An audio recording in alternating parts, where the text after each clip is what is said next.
Hello everybody, and welcome to Musings of Bolas, episode 6. In today's video, I'm going to be talking about the top 5 ways to dominate any limited format, so let's get started. Number 5, know the combat tricks in the set. This is one of those things that's pretty simple to do. You just have to look at the set a little bit, and there are several things you can glean from this. First of all, how many tricks are there in each color? Sometimes there are sets where red will have 2 combat tricks, or green will have 2 combat tricks, or white will have 2 combat tricks, and knowing how many tricks they have really helps you when you're playing around them. So for example, if red has a trick that gives +2/+2, and then at uncommon has a trick that gives +3/+3, you need to be able to potentially play around both of those tricks if you want to succeed in the format. For example, when you're going for a double block, if you overblock it by just 2 damage when you could have easily done it for 3 damage, so like there are 2/2 attacks in, if there are 5/5 is attacking you, you could double block it in one way where you have 6 power on it, or you could block it in one way where you have like 9 power on it or something.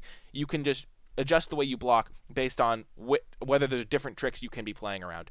And then sometimes you can just think about which trick makes more sense for your opponent to have. Just knowing how many tricks in each color is very valuable. Also, knowing how much those tricks cost is incredibly important. A lot of the time, white will have a combat trick for 1 white mana that gives +2/+2. Sometimes that trick costs 2 mana, and that's a huge difference when you know that your opponent could have a pump spell available versus not knowing whether your opponent could have a pump spell available. It is just makes a huge impact on the way you can block, on the way you can play, and just having that uncertainty in your head is completely unnecessary if you're willing to do the little bit of research beforehand. Another thing, how big does the creature get? Sometimes the tricks are relatively small, like giving the creature a +1/+1, or maybe they'll give their creature +1/+1, your creature -1/-1. So if you're going to be planning to use a removal spell on the creature, like something like a burn spell, you need to know how big their creature is going to get if they do have that combat trick.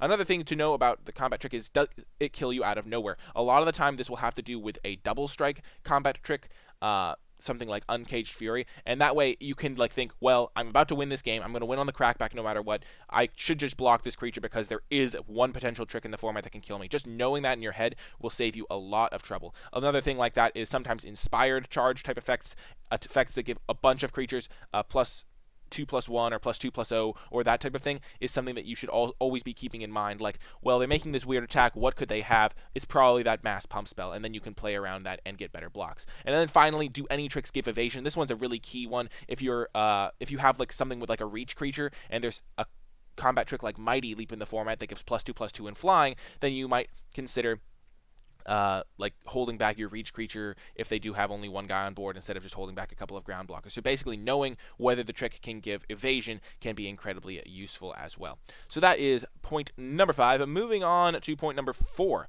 Know the archetypes. This one is also incredibly key, and there's a lot of things to keep in mind with this one as well. First of all, what is the overall game plan for each color pair? A lot of the time it's going to be relatively clear what each color pair is trying to do. A lot of the time red-white is an aggressive deck, and blue-black is a control deck, things like that. But sometimes it's less clear. Sometimes they switch it up on you. Sometimes they make certain color combinations a synergy deck. So for example, blue-white is oftentimes a flyers deck, but in some sets blue-white is like an artifacts deck or something like that. And basically knowing what each color pair is trying to do will really help you not only when drafting your own decks, but also when playing against your opponent's decks. So if you're playing a more mid-rangey deck, like green-black is often a very mid-rangey deck, a very grindy deck, and you're playing against a red-white deck, you can think, well, my opponent's playing red and white, they're probably playing a more aggressive deck, so I should do all the things I can to preserve my life total in this instance. If however, you are playing in a weird set where maybe red-white is a control combination for some reason because of certain uncommons that are very good in control strategy, and your opponent's playing red-white, you might think, oh, I need to pressure them more, I need to kill them before they can draw this uncommon that they might have that would just completely wreck me. Or red-white is just more naturally controlling, so I need to do these things to pressure their life total. Those are the types of things that you really need to know. In some formats, mill is a viable option for certain color pairs, so you might think, oh, I'm playing against a blue-black mill deck, maybe I should try to do these things to pressure them and kill them before I get milled out. You can't always just play your deck the same way. You have to know what your opponent's deck is doing and also what your deck is doing, and knowing what each color combination is trying to do is also instrumental in the drafting portion, because during the draft itself, you need to be able to think, well, what am I going to be prioritizing in this color combination? Am I going to be looking for combat tricks? Am I going to be looking for late game win conditions? Or am I just looking for those really solid 2-drops? Those are the types of things you need to be thinking about. Another thing is, what are the key cards for each color pair? Sometimes a deck really just needs to have certain like fundamental things in the deck. One of these examples I love to think about is in Guilds of Ravnica and Ravnica Legions. There were, and specifically Guilds of Ravnica, there were certain things that you looked for in every single one of those guilds that you were drafting. For example, if you were drafting Dimir, you wanted a couple of early defensive creatures, and then you wanted some late game flyers and win conditions and some ways to grind out value. You had like certain subsets that you needed to have in order to have a successful Dimir deck, and that was one of the reasons why it was so important to know how each of those guilds operated, because in order to have a successful deck in that format, your deck needed to check all of the boxes. You couldn't just use you couldn't just have a bunch of cards in that color combination and find success. You needed to be like, well, my deck has this many ways to generate value, this many ways to survive the early game, and then this many ways to win in the late game. It was just a very nice recipe and could even allow you to win when you didn't have the strictly best cards in each of those roles. As long as you filled all those roles in some way, you could have a pretty good deck.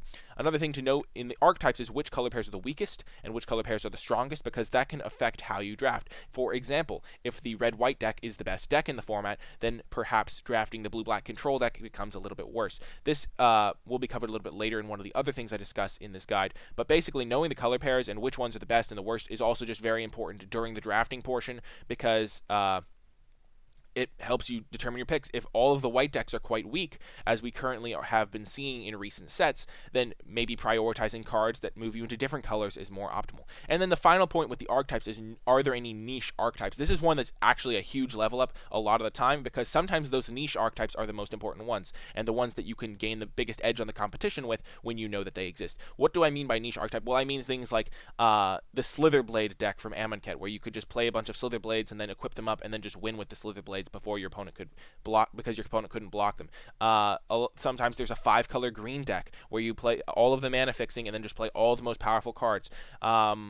Another card that comes to mind is back in, is obviously from Innistrad, the Spider Spawning deck. This is one of the most famous ones. That's a deck that kind of got discovered, and you self-mill most of your deck, and then you play Spider Spawning, and you infinitely loop it sometimes. And these types of niche strategies can be the most powerful in the format, but they can also be the hardest to discover, and knowing about these strategies before other people can really give you an edge. One example from the current set is the Mono Red Aggro deck, because in Core Set 2020, Mono Red Aggro is something that you wouldn't necessarily expect to see, but it can actually be very potent in the hands of a person that knows how to draft it. So knowing the niche archetypes is really a key part of knowing all of the archetypes, and sometimes there's even a niche archetype within a color pair. So there'll be the normal deck that you get, and then there's a niche archetype that you can potentially shift into, and those types of things can be very powerful to know about and definitely give you an edge on the competition. Moving on to number 3, be flexible. Being flexible entails many things, some of which are being able to draft any archetype. I know there are some people that are like, oh, I just can't draft an aggro deck. And if you can't draft an aggro deck, then let's face it, you're not going to be able to dominate in any format, because sometimes aggro decks are the best. Sometimes, no matter, even if aggros are bad in the format, sometimes your seat just needs you to draft an aggro deck, and if you can't draft that aggro deck, you're going to lose. Another thing is sometimes there will be a color combination that's particularly tricky to draft, and that can also really hose you. So if you're playing in a set where all of the color combinations are viable, but you've never drafted red-green, and you sit down at your big event, your Grand Prix Day 2, and you sit down and you're open a red-green bomb and you're like, wow, I've never drafted red-green, I don't know how this is going to work, you can oftentimes end up in a tricky situation. So being able to draft any archetype is a key to success in limited formats, and something that you should be able to do if you want to be able to thrive and dominate in any limited format. Another thing is have a backup plan if your draft goes off track. Sometimes this isn't possible. Like sometimes you're just going to have to face it and have like a little bit of a weaker deck, but sometimes there are things you can do to hedge. So for example, a lot of the time if you're drafting a green deck, and like say back in War of the Spark, one thing you could start to do if you were playing a green deck is start to hedge into a potential 5-color green deck if your normal green deck wasn't going the way you wanted. So you're drafting green-black, and then all of a sudden you end up with a little bit of fixing, and then you just kind of segue into a more controlling 5-color green deck that just splashes a lot of really powerful cards. And knowing the main strategy for your deck and then the backup strategy for your deck is oftentimes crucial to success. I mean, the splashing deck is oftentimes something you can just kind of fall into if your main strategy doesn't work. Another thing with being flexible is adjust as the format matures. This is something that people very rarely do, but something that can give you a tremendous edge. So for example, one way that this comes up is in formats where control is the dominant archetype, and so people just start to metagame against control being the dominant archetype, and then you can even metagame further if they over adjust. So if, say, the format is slow enough that 7 mana 5/5 like there's a 7-mana 5/5 flyer that's just really good. So your opponents start playing 7-mana 5/5 flyers on a consistent basis. Like say it's a common or something like that, and this card is just very good in the format. And then maybe you start to adjust to that by main decking a card that just destroys a flyer because it's so common, you're always playing against it, and maybe you can just main deck this card that plays against it because every color has access to a 7-mana 5/5, and that's just a card that everyone wants to play. Like it's a colorless 7-mana 5/5 flyer. Like, this is just an extreme example, but if that's the type of thing, then you adjust to start playing your main deck card that kills flyers. But then the next person's like, well, everyone's playing these super expensive cards. They're starting to adjust their deck to beat the super expensive cards. I'm just going to play the aggro deck. Sure, in a vacuum, the aggro deck isn't very good, but everyone's adjusted so far to the control end of the spectrum that I can just play aggro and win. And that's why draft is oftentimes self-correcting. A lot of the time, if one strategy is too dominant, you can kind of shift to the other end and gain a huge edge on the competition just because people aren't willing to draft that type of all-in strategy. Or sometimes if the format is super fast, people just start playing all these cards that are only good in the aggro mirror, and then you can play a more mid-range deck or maybe even slower deck, and sometimes just like beat your opponent. Like if there's a format where like there's just 10 2-mana 2/1s at common, and then people start main decking cards that just deal 1 damage to a creature because they just have to be able to deal with those creatures. Sometimes you can just metagame that type of thing and move to a more slower deck that maybe plays like some 3-mana, some like 3-mana 1/4s or things like that to adjust and play control against them. And try to play a slower deck. And then finally, try new things, especially early in the format. That's just one of the things that I personally think is very helpful, because when you try new things, it first of all helps you to be able to draft any archetype if you've had experience with them, and second of all, it helps you discover things about the format that maybe can give you an edge later on. So for example, in the current format, I have been drafting a lot of Gauntlets of Light on Daybreak Chaplain, and I think that the Daybreak Chaplain Gauntlets of Light combo is just one that I really enjoy. I think it's kind of funny, and it always brings me great joy when I pull it off, but I think it's also quite powerful and also something people aren't really playing a ton. I don't play against it very often, and I think that people just kind of dismiss these cards as unplayable or very bad, and I've actually had a lot of success with these decks in my own experience, and I think that if you are willing to take the risk and try these decks early on in the format, it can give you a tremendous edge moving on. So be very willing to try new things. Even later in the format, be willing to try new things to help you gain that advantage. But moving on to our next point, we have understand format guidelines. This is one that is crucial to have success in any format, and it's pretty basic. How fast is the format? Is it a fast format or a slow format? We've talked about this throughout the course of this video so far, but if it is a fast format, then you want to be able to potentially adjust to that. You want to know, oh, I need to take combat tricks highly. I need to take 2-drops highly. I need to take even sometimes 1-drops highly. How fast is the format can be a tremendous thing. Or if it's really slow, you're like, oh, I need to prioritize card draw. I need to prioritize late game mana sinks. I need to prioritize inevitability. Those are just the things you need to be able to know about the format, and it's just a guideline.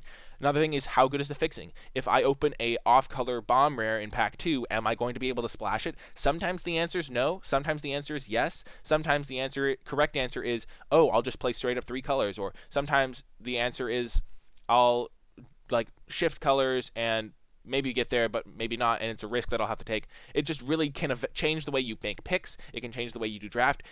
Especially if fixing is uncommon and like you're looking to splash something, you might think, oh, I see this fixing now. There's also a good card in my colors, but I have to take the fixing because there's no mana fixing that I'm going to get later. Or on the other end, it's like, oh, I can take another strong card for my colors because fixing is relatively common and I will get it later. Those are just the types of things that you have to keep in mind. Another thing, what are the best decks? We already talked about this a little, especially with how fast those decks are, but if you know what the best decks are, you can try to draft them yourself. You can try to hedge your bets so that you can play those decks, and also you can try to just build good versions of the good decks. Or decks that are good against the good decks. Another thing is, how strong are the rares? A lot of the time this comes up in formats where the rares are very strong and you need to be able to deal with those strong rares. So for example, if the format has a bunch of 6-mana planeswalkers that are game breaking, War of the Spark, then maybe playing a counter spell in your main deck or a discard spell that lets you get rid of that planeswalker can be super effective. And I'm not trying to hate on War of the Spark. I think that there was a lot of things you could do at common and uncommon, and I don't think that the bombs ended up being overwhelming, but there were definitely bombs that were overwhelming in that set and just kind of won you the game on their own, and there are definitely ways that you can counteract that even with commons and uncommons just by having a plan to deal with them. Maybe you don't counter their like relatively strong creature because you need to save your counter spell for their bomb rare. Those are the types of things that you need to keep in mind, knowing how strong the rares are. But if all the things are relatively flat, you can just use your cards like optimally say. So if you have a counter spell and your opponent casts a 5-mana 5/5, you can just counter that instead of having to save it for the 6-mana bomb that they have in their deck. But if all their cards are relatively flat, you can just do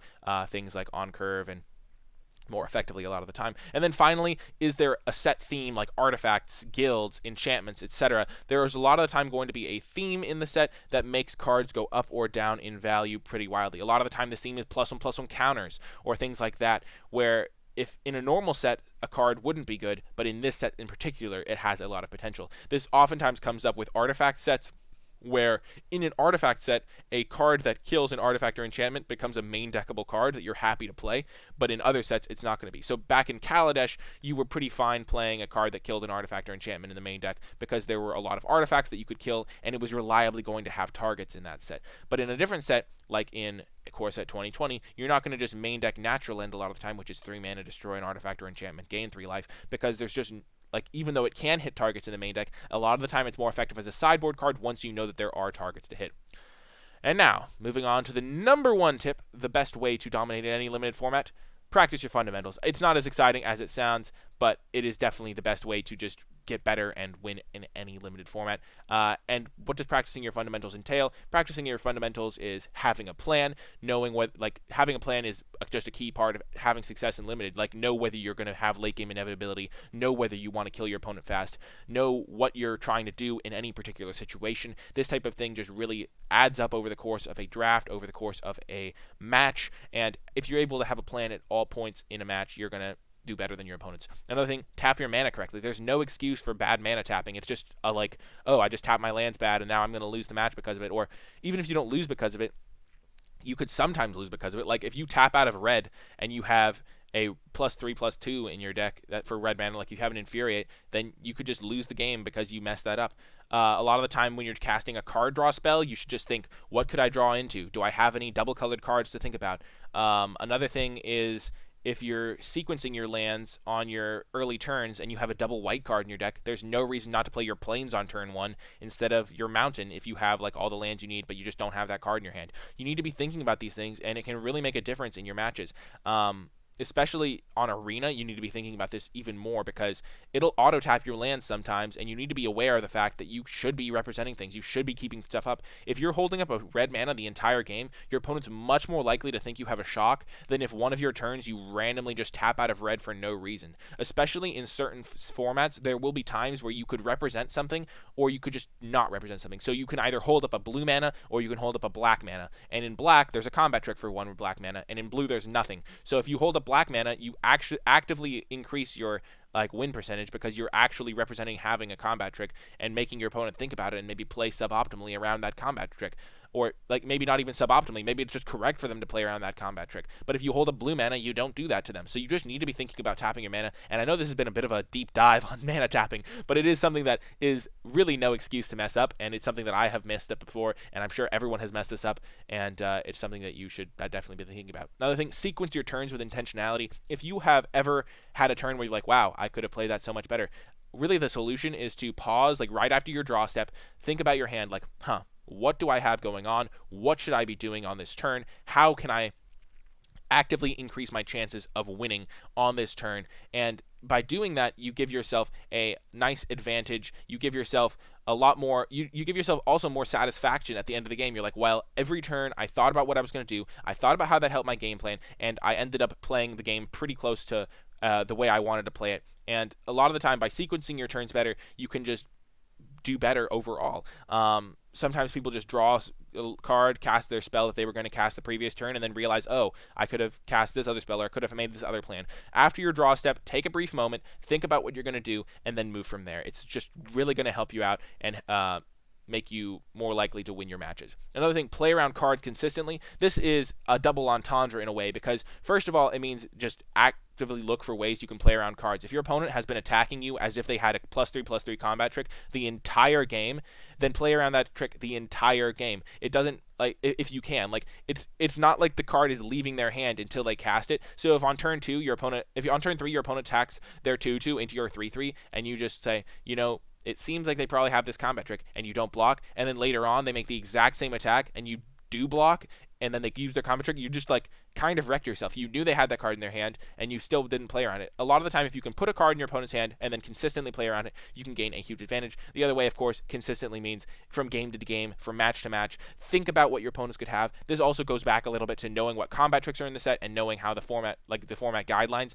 Knowing the cards you should be playing around is a key part of finding success in Limited and something that you should be doing. And then finally, one of the big fundamental things you need to be able to do is play to your outs. Playing to your outs is just a basic skill in Limited. You need to think, well, if I can get my opponent to 3 life, I have a burn spell that can kill them. If I can get my opponent to 2 life, I have a burn spell that can kill them. I'm willing to throw away 3 creatures just to get my opponent to 2 life so that I have a draw. Or maybe I have a way to give this creature unblockable, so I'm just going to sit back and wait. I can be patient here, even though I'm the aggressive deck and they are the control deck. I'm just going to wait until I draw my card that gives unblockable, and then I'll try to win once I get there. A lot of the time, people get too rushed. They're like, I just have to end the game, or they get too slow. They're like, well, I just have to wait. And playing to your outs also involves in some way avoiding your opponent's outs. If you end up at 5 life and you know your opponent has a Lava Axe in their deck, which is 5 mana, deal 5 to an opponent, then you need to try and either draw a counter spell to deal with that Lava Axe on the eventuality that they draw it, or kill your opponent before that happens. So even if you're a control deck, you might think, well, I have to start making some riskier attacks. I have to end the game. But then you also have to counter that with, I don't want to be too risky because then I lose to these extra outs, or maybe like this card that taps a creature would then kill me. So you have to think about your opponent's outs, you have to think about your outs, and thinking about outs is one of the best ways to dominate in any Limited format. That is going to do it for this video. I want to give a brief shout out to my Patreon. Patreon.com/NicolaiBolas is the place that you can go to directly support the channel and the content that I make. If you want to have access to episodes of Musings of Bolas each and every week instead of just once per month, be sure to check out the Patreon. It's not expensive. It's like $1 a month to support at the base level, and it really does help me continue to make the content that I hopefully you are enjoying on a daily or weekly basis. Musings of Bolas is part of the rewards program. Having access to Patreon-only posts is another reward. Being featured in the credits is a patron reward. A lot of these Patreon rewards are available, and it's very flexible. You can cancel at any times. You can use it, any amount that fits your budget. It really is incredibly flexible, and I do appreciate each and every person that has taken the time and money and effort to give back to the channel and help me and help our community continue to grow and thrive. So thank you for that. I hope you enjoyed this video. I hope you can dominate in any Limited format that you try out, and let me know what you think in the comment section down below. Thank you so much, and I'll talk to you guys next time.